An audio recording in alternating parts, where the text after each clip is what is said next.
but all the fun stuff happens after the sun sets, but alas, I guess I'll suffer this year, she replies with a laugh. Even though I can't see her, I know she has a big smile across her face.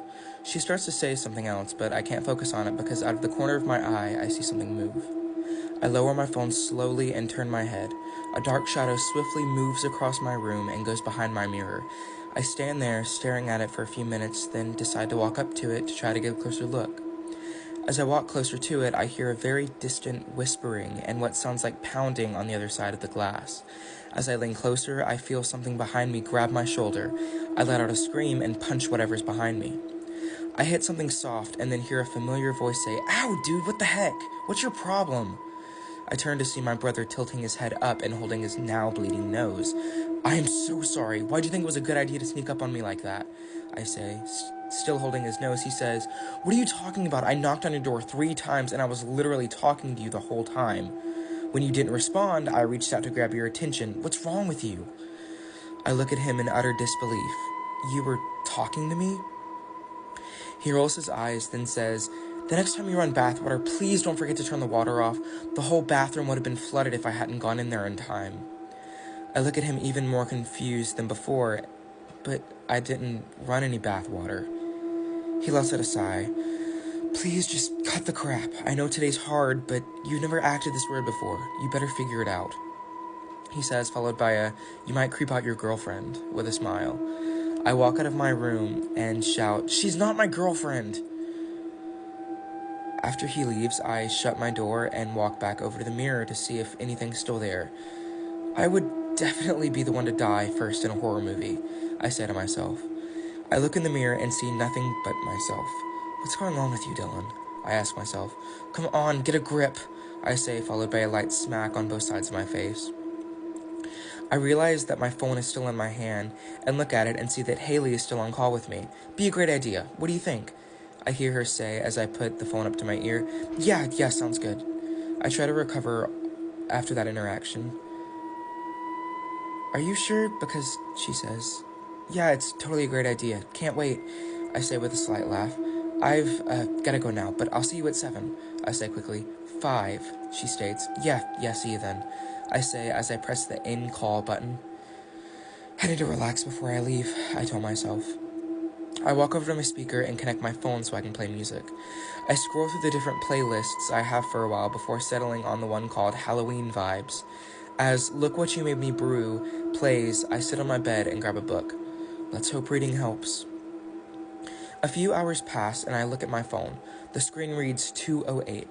I let out a big sigh. "I guess I need to start getting ready," I say. I walk over to my closet and pull out my costumes. "Oh, how ironic. Perfect. Just perfect," I say under my breath. I pull my costume out and lay it on my bed. The costume consists of a torn-up white t-shirt with bloodstains all over it, along with some ripped shorts. I pull out my special effects makeup kit and start putting fake gashes and bruises all over my legs, arms, and face. I guess I lose track of time because when I look at my phone screen, again, it says 4:38. Crap, I'm gonna be late, I say urgently as I grab my phone and keys and walk out of the room. I get in the living room and start to open the door when I hear my mom say, "Oh, you're leaving already?" I look at her and say, "Yes, ma'am, I lost track of time and might be late." She looks at me and laughs, replied with a, "Well, you better get going. I love you, and I'll see you when you get back tonight." I smile at her, then rush out the door and to my car. I keep looking at the clock as I'm driving. 4:32, 4:39, 4:53. I pull into her driveway as the clock hits 5. I stop and see her sitting on her porch. She's wearing a black striped shirt with blood splatter on it and a black shirt with fishnets. Her hair is pulled back into 2 ponytails and she has clown makeup on. She's holding a knife with blood stains on it also. As she opens the car door, she says, "Wow, just on time, not a second late." I smile and say, "I almost ran 2 stop signs because I thought I was going to be late." She laughs and says, "Glad you could make it." I smile and start the car and drive out of her driveway to the fairgrounds. As I'm driving, I hear the radio play Ghostbusters.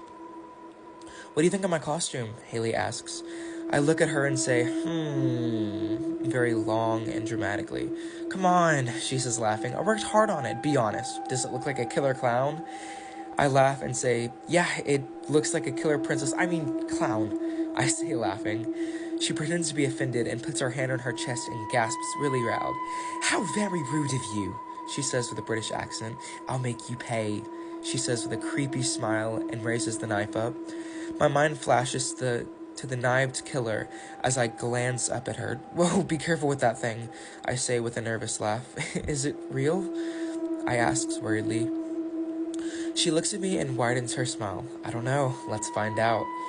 As she says that, she slowly raises her hand into the air. I laugh nervously and say, let's not get crazy. She tilts her head and says, don't worry, it'll only hurt for a second. Then you'll be too dead to feel the pain.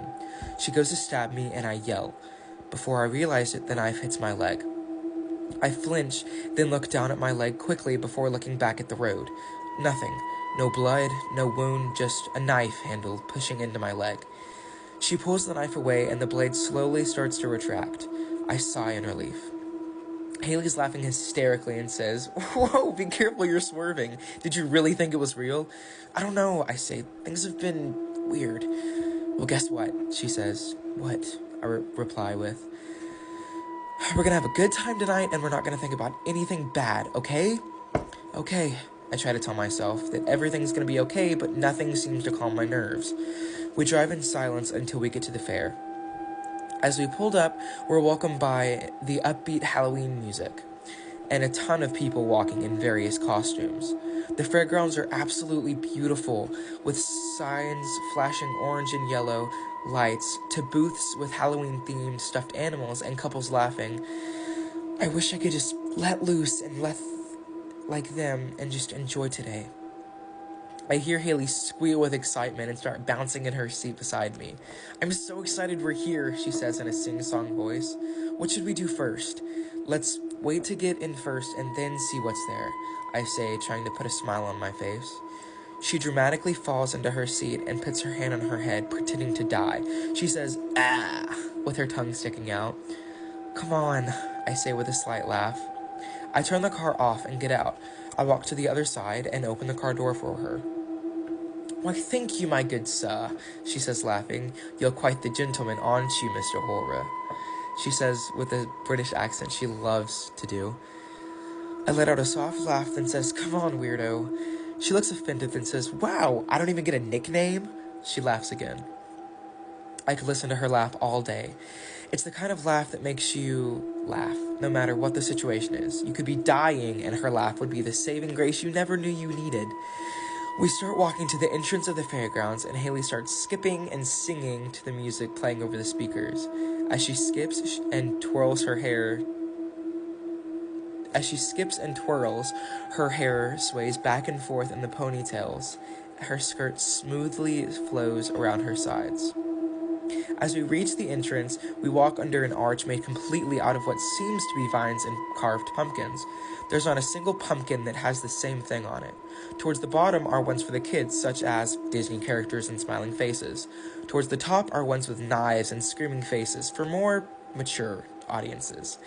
Even though it's daytime, somehow there's still an orange glow from the illuminated pumpkins. It's as if we're being transported into another world. I look over at Haley, and she's trying to look at every single pumpkin. She was so completely wrapped up in the pumpkins that she didn't notice the log on the ground. Stay tuned for part 3.